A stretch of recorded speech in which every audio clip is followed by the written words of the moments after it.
అరుణాచలంలో మన గిరి ప్రదక్షిణ చేస్తూ ఉన్నప్పుడు అష్టలింగాలు 7వ లింగమైన కుబేరలింగాన్ని దాటుకోగానే మనకి రైట్ సైడ్ మోక్ష మార్గం ఉంటది. ఇందులో చాలా మంది దూరి బయటకైతే వస్తూ ఉంటారు. ఈ మార్గంలో దూరడం వల్ల మనం మోక్షం అయితే పొందుతాం, ఇంకా పాపాలని తొలగిపోతాయి. ఈ మోక్ష మార్గంలో వస్తున్నప్పుడు చాలా సన్నటి దారి అయితే ఉంటుంది, కానీ ఎంతటి లావువారైనా ఈ మోక్ష మార్గంలో ఈజీగా బయటకైతే వచ్చేస్తారు. స్త్రీ గర్భం నుండి శిశువు బయటికి ఎలా వస్తుందో అలానే ఈ మోక్ష మార్గం నుంచి మనం బయటకైతే వస్తాము. తమిళ్లో ఈ మార్గాన్ని ఇరుక్కు పెళ్ళై అంటారు.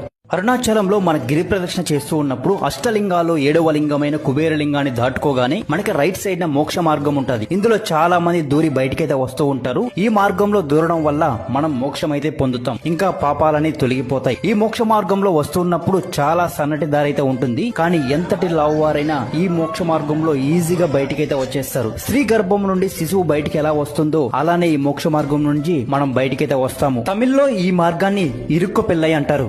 అరుణాచలంలో మన గిరి ప్రదక్షిణ చేస్తూ ఉన్నప్పుడు అష్టలింగాలు 7వ లింగమైన కుబేరలింగం